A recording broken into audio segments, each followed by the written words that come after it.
En Cristo encontramos, si tú buscas en la Biblia la palabra no tengas miedo, tú vas a encontrarla más de 100 veces en la Biblia. O sea, esa frase, no tengas miedo, está más de 100 veces. Alrededor de 130, 140 veces en la Biblia la encontramos. No tengas miedo. Y Jesús se acercó a muchas personas para decirles, no tengas miedo. Y Dios le dijo, por ejemplo, Dios le dijo a Moisés, no tengas miedo. Dios le dijo a Josué, no tengas miedo. Dios le dijo a Sansón, no tengas miedo. Jesús le dijo a Jairo, no tengas miedo. Jesús constantemente a las personas, cuando venían y le pedían un milagro, Él les decía, no tengas miedo. Y quiero animarte a que el día de hoy tú escuches la voz del Espíritu Santo que te dice, no tengas miedo. Porque el miedo paraliza, porque el miedo detiene y no nos permite llegar al cumplimiento de lo que Dios tiene para nosotros. Tristemente hoy vivimos en una temporada de mucho miedo. Hoy vivimos en una temporada donde el miedo se ha vuelto un negocio. El miedo se ha vuelto algo que está afectando a las familias, a las personas. Y fuera de enfermarse de una enfermedad física, hay muchas personas que se están enfermando por el miedo y por el estrés. Como hijos de Dios no podemos vivir así. Como hijos de Dios tenemos que vivir en libertad. Y quiero platicarle, antes de entrar al tema, quiero platicarles que esta semana mi esposa y yo cumplimos 9 años de casados. Y no, pues gracias, muchas gracias. Muchas gracias más bien a mi esposa porque me aguanta. Ya ven, ese es un buen aplauso. 9 años de casados, y entonces salimos a unas pequeñas vacaciones, mi esposa y yo y mis hijas, y les traje una foto ahí en una cascada que estábamos. Pero ¿por qué se las enseño? Porque va mucho con el tema. Estaba ahí, tú puedes ver esa foto, y se las mandé a algunos que tengo en WhatsApp y les dije, te mando un abrazo. Pero si te das cuenta, en esa foto estoy todo empapado. Y tal vez puedes decir, no, pues el pastor le gusta mojarse. Y sí me gusta, pero no era el propósito. Sino que estábamos en esa cascada, fuimos y estábamos subiendo, y le digo a mi hija Sofi, la mayor, tómame una foto para el Face, ahí en esa piedra. Y entonces Sofi estaba tomando la foto en una banquetita sin meterse a la cascada. Y entonces yo di 2 pasos para pararme en esa piedra donde ustedes me ven. Y cuando me paré en esa piedra, me resbalé y me fui directito a la cascada. Y ahí tal vez no se nota tanto el caudal de la cascada, pero va bastante fuerte. Y entonces me fui a lo hondo y me llevó la corriente. En ese momento, sinceramente, y por lo que quiero sacarlo, es porque es algo reciente, pues sinceramente tuve miedo de que me llevara la corriente. Era una cascada. Después de esa pues seguía una caída de 2-3 metros y luego otra de otros 3-4 metros, y así hasta llegar al lago. Entonces en ese momento, cuando me arrastra la corriente, pues la verdad es que sí sentí mucho miedo. Traté de flotar y vi un tronco ahí cerquita de mí y que me pesco del tronco. Y entonces lo que yo pensé adentro de mí es, pues, si no puedo llegar a salir, me agarro del tronco hasta que alguien venga y me saque, pero no me voy a soltar, ¿no? Sí, porque la corriente era fuerte. Y ya como más tranquilo, ya después de unos segundos, tú sabes que todo esto a veces pasa en 1 minuto, en 30 segundos, pero aún así yo creo que Dios nos ha dado una habilidad para poder como asimilar las cosas de otra manera y actuar mucho más rápido. Y piensas muchas cosas en ese momento, pero ya cuando estaba más tranquilo agarrado del tronco, pude agarrarme de una piedra, vi que estuviera firme para poderme salir, y ya salí todo empapado. En ese momento Sofi había ido toda asustada a decirle a mi esposa que yo me estaba ahogando. Mi esposa no le creía, no, seguramente nada más se está tomando unas fotos. Y ya cuando llega mi esposa, sube las escaleritas para llegar a donde estábamos, pues me ve saliendo a mí todo empapado, ¿no? Pues ¿qué le pasó a este señor? ¿Por qué está todo empapado? Y ya ahí fue cuando salió esa foto. le digo a Sofi, tómame una foto. Sobreviví para estar vivo otra vez y estar el domingo acá. Y yo creo que muchas veces los miedos nos paralizan y podemos tener muchos miedos. Sinceramente, en ese momento, que fueron unos segundos, tal vez no puedo contarte cuánto tiempo fue, pero pasan muchas cosas por tu mente y empiezas híjole, y si me arrastra esto, y si me muero, y si me ahogo, y si no puedo salir, y si no puedo hacer nada, ¿qué va a pasar? Todo eso pasa en fracciones de segundo por nuestra cabeza. Y muchas veces, si nos centramos en el miedo, nos paraliza. En la vida y en lo que estamos viviendo, puede que eso suceda en nuestro día. Y vienen temores reales y verdaderos. Y tal vez tú puedes decir, bueno, pues ¿qué tiene, no? De miedo caerte en una cascada. Pero sinceramente, ya después que le platicamos al guía, nos dice, bueno, pues la verdad es que qué bueno que pudo salir, porque ha habido gente que ya no sale. Y ha habido gente que ya no encuentran, de hecho, o sea, no solo ya no sale, sino que nunca los vuelven a encontrar porque quedan en algún lugar atorados sin poder salir. Entonces, a lo que voy con esto es que tú en tu vida puedes tal vez tener y estar pasando por muchos miedos.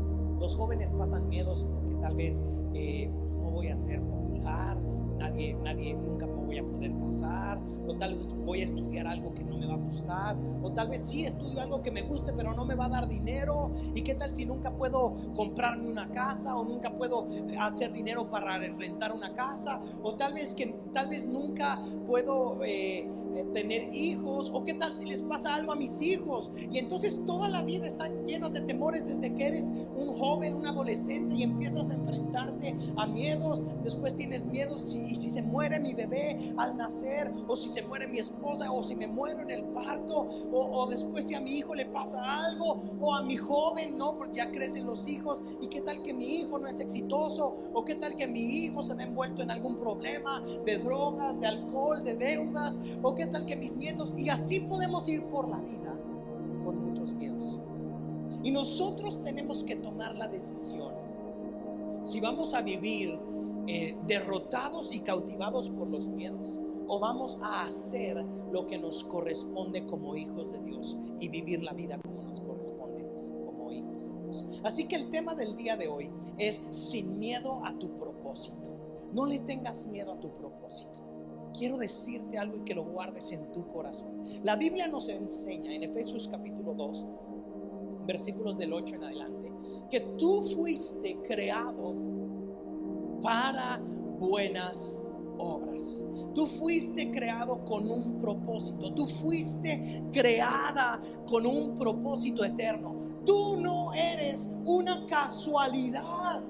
Tú no eres un fallo, o híjole, se les chispoteó a los papás y entonces naciste tú. No, eso no pasa delante de Dios. Dios es el único que puede dar vida. Dios es el único, y Él decide a quién le da vida. Y cuando Dios le da vida a una persona, y cuando Dios le entrega vida a esa persona, Él es el que dentro de esa vida pone un propósito. Entonces tú no eres una casualidad. Y tristemente veo el día de hoy a muchas personas viviendo sus vidas solamente llevados por el destino. Sola y únicamente llevados por el destino. Tristemente veo a muchos cristianos siendo llevados por el destino, tomando decisiones de acuerdo a lo que pasa el lunes, de acuerdo a lo que pasa el miércoles, de acuerdo a lo que pasa el sábado. Pues hay que arreglar esto, hay que arreglar esto otro. Tengo que ver este asunto. Ahora tengo este problema. Y solamente van en la vida arreglando problemas a donde el destino los arrastra, a donde el caudal de un río de todo este mundo en el que vivimos los va arrastrando. Y tristemente, si nosotros no decidimos pararnos en ese caudal, en esa corriente que nos está arrastrando, y salirnos del río, el río nos va a llevar hasta donde Él quiera, y no va a haber manera de hacer nada. Y el mundo muchas veces así nos va arrastrando. nos va llevando de aquí por allá, si no aprendemos a pararnos firmes y decir: ¿sabes qué? Mi vida va a ser diferente. ¿Sabes qué? Yo fui creado en Cristo con un propósito eterno. Y en ese momento nos salimos de ese río y empezamos a caminar por la senda que nosotros debemos de caminar. Quiero leerte Apocalipsis capítulo 1. El libro de Apocalipsis, muchas personas le tienen miedo al libro de Apocalipsis porque, sobre todo ahora, ¿no? Como que muchos dicen: no, que los últimos tiempos y ¿qué pasará? ¿Se acabará el mundo? Bueno, pues los últimos tiempos van a venir y se va a acabar de todas maneras. No tenemos que estar tan preocupados por eso. Pero el libro de Apocalipsis me gusta porque la palabra Apocalipsis, aunque el día de hoy la asociamos con meteoritos, con zombies y con todo eso, nada tiene que ver con eso. La palabra Apocalipsis es una palabra griega que significa la revelación. La revelación. ¿Y cuál revelación es? Es la revelación de Jesucristo. Y el libro de Apocalipsis, el objetivo de ese libro es mostrarnos a un Jesús vencedor. Y ese es el Dios que tenemos tú y yo. Porque muchos se quedan con un Jesús en la cruz. Dicen: no, Jesús en la cruz. Pero ahí como que se ve medio derrotado, ¿no? Y si tú te das cuenta, siempre que ves la imagen de Jesús en la cruz, como que tiene cara de lástima, ¿no? Como que, híjole, me tocó vivir eso. Y ese no es nuestro Jesús. Jesús es un Jesús vencedor, que venció en la cruz. Y que yo me imagino a Jesús en la cruz, pero con un rostro, dice la Biblia, como pedernal, como un rostro fuerte, como un rostro de conquistador. Normalmente no vemos eso en los crucifijos. Vemos a un Jesús derrotado. Hay quienes creen que Jesús se quedó en la tumba y todavía lo siguen buscando en alguna tumba a ver si encuentran los huesos de Jesús. Pero Jesús tampoco se quedó en una tumba, sino que Jesús resucitó, venció a la muerte y venció a aquellos temores más grandes que puedes tener tú y que puedo tener yo. Y por eso este libro de Apocalipsis es tan importante, porque aquí nos muestra a un Jesús vencedor. Y fíjate lo que dice apenas en el inicio, Apocalipsis capítulo 1 versículo 17. Dice: cuando vi a Jesús, caí a sus pies como muerto. Está escribiendo Juan, el discípulo amado, que por cierto Juan estuvo en la cruz viendo a Jesús y platicando con él. Pero él puso la mano derecha, y la Biblia cuando habla de la mano derecha está hablando de la mano de su poder, de la mano de su gloria, de la mano con la que se actuaba. Dice: pero él puso la mano derecha sobre mí y me dijo: no tengas miedo, yo soy el primero y el último. Y si te das cuenta, aquí no está diciendo Jesús como que, pues ándale, no tengas miedo. No, cuando le pone la mano derecha, que como te dije es la mano de su poder, lo está empoderando, le está dando la autoridad para decirle: no tengas miedo.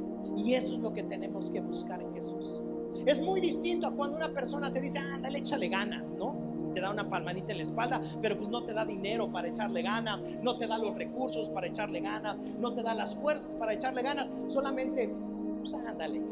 Pero nadie sobrevive con échale ganas. No, nadie. Eso no es lo que Jesús hizo. Lo que Jesús hizo es darle de su poder y decirle: no tengas miedo, porque yo soy el primero y el último. Y ahí en esa palabra es donde nos debemos de aferrar. Jesús es el primero y es el último. ¿Qué quiere decir? Jesús ha estado antes que cualquiera de tus miedos. Jesús ha estado antes que cualquiera de tus problemas, y Él tiene la autoridad para decirte: no tengas miedo. Porque el miedo, híjole, y es que, ¿y si no me alcanza el dinero? ¿Y si quiebra mi negocio? ¿Y si me muero? ¿Y si me da coronavirus? ¿Y qué pasa si? Quiero decirte algo: Jesús ha estado antes y Jesús también ha estado después. Y tiene la autoridad para decirte: no tengas miedo.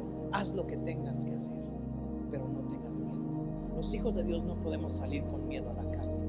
No podemos salir con miedo antes, porque antes, ya lo platicamos, pero antes de que viniera toda esta pandemia a nuestra ciudad, en nuestro país, estaba siendo azotado por el miedo a la inseguridad, al narcotráfico, a la violencia, a la pobreza. O sea, no es una cuestión de ahorita. Tenemos años donde el miedo nos ha estado encarcelando, donde muchas veces no podemos vivir la vida.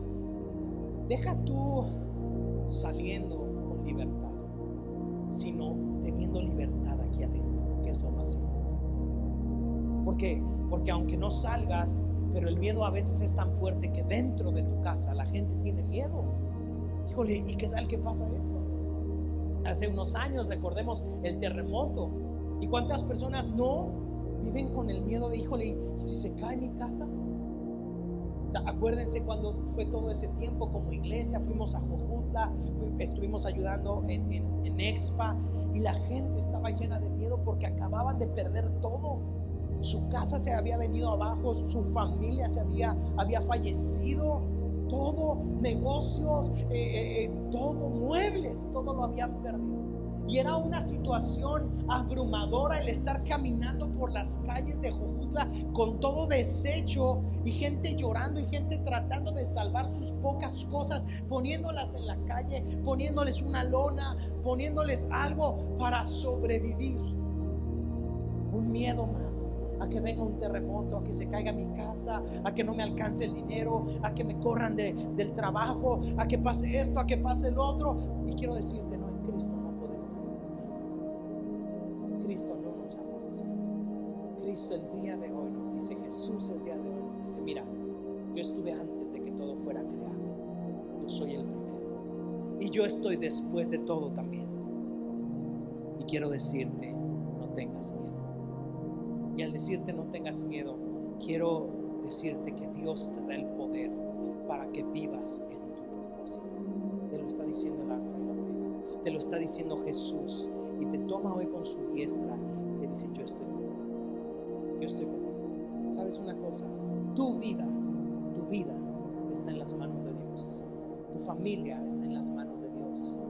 Tu negocio está en las manos de Dios. No se ha salido de ahí y no se va a salir. Así que dicho eso, tú y yo tenemos que salir a conquistar y poner nuestra mirada en alto y nuestra frente en alto y decir, nada ni nadie me va a atemorizar. Nada ni nadie, sino que voy a vivir mi vida en Cristo. Después de esto quiero llevarte a Juan capítulo 14, versículo 27. Desde Juan capítulo 13 el Señor Jesús está hablando con sus discípulos y está en la última cena. Jesús lava los pies de sus discípulos y les está dando las últimas enseñanzas a sus discípulos antes de morir. Y en Juan 14, 27 dice, les dejo un regalo. Y el día de hoy el Señor Jesús te quiere entregar un regalo: paz en la mente y en el corazón. Paz en la mente y en el corazón. Y la paz que yo doy es un regalo que el mundo no puede dar. Así que no te angusties ni tengas miedo. Cuando tú y yo nos acercamos a Jesús, cuando tú y yo rendimos nuestra vida delante de Jesús, hay una paz que sobrepasa todo entendimiento. Y esto es importante, porque la paz que viene de Jesús, la confianza que viene de Jesús, es una paz y una confianza que no se puede entender. Es algo que viene completamente de Él. Y como viene completamente de Él, nadie te la puede robar. Nadie te la puede quitar. Nadie. Entonces quiero decirte, busca en Jesús la paz que necesitas. Busca en Jesús la fuerza que necesitas. Yo no sé, no conozco la vida exacta de cada uno de ustedes, pero sí sé que muchas veces estamos pasando por miedos y hoy los miedos se han multiplicado, de tal manera que a veces los miedos van desde que no voy a salir adelante hasta la muerte, que es uno de los miedos más grandes que tienen los seres humanos. Pero quiero decirte que en ninguno de ellos Dios te abandona. Jesús no te abandona. Aquí te dice, yo te doy una paz que el mundo no te puede dar. Muchas veces estamos acostumbrados, porque así lo aprendimos en el mundo, a buscar la paz en el dinero, en los recursos, en cierta seguridad, y decir, bueno, pues mira, por lo menos tengo cierta seguridad, tengo paz en eso. Pero ¿qué pasa en situaciones como la que estamos viviendo, donde está el coronavirus y puede darle a cualquier persona y puede morir cualquier persona? Bueno, pues ahí sí no hay seguridad. Y ahí es cuando verdaderamente nos damos cuenta, cuando pasó lo del terremoto, ¿dónde está puesta nuestra seguridad? En Cristo. Ahí es donde debe estar puesta, en Jesús. Los hombres fallamos, y cuando digo hombres me refiero a hombres y a mujeres. Los hombres y las mujeres fallamos, cometemos errores, metemos la pata, a veces hacemos cosas que están mal. Pero sabes una cosa, tu Dios nunca falla. Nuestro Dios nunca falla. Nuestro Padre no nos ha dejado y no nos dejará. Así que vamos a vivir nuestras vidas dándole gloria a Él todos los días de nuestra vida. Que la gente pueda ver a Cristo en ti y en mí, y puedan ver a un Cristo liberador, no a un Cristo que tal vez podría tenernos llenos de miedo. No, que vea al Jesús del Apocalipsis, un Jesús vencedor, un Jesús que está en el cielo reinando y al cual no se le ha salido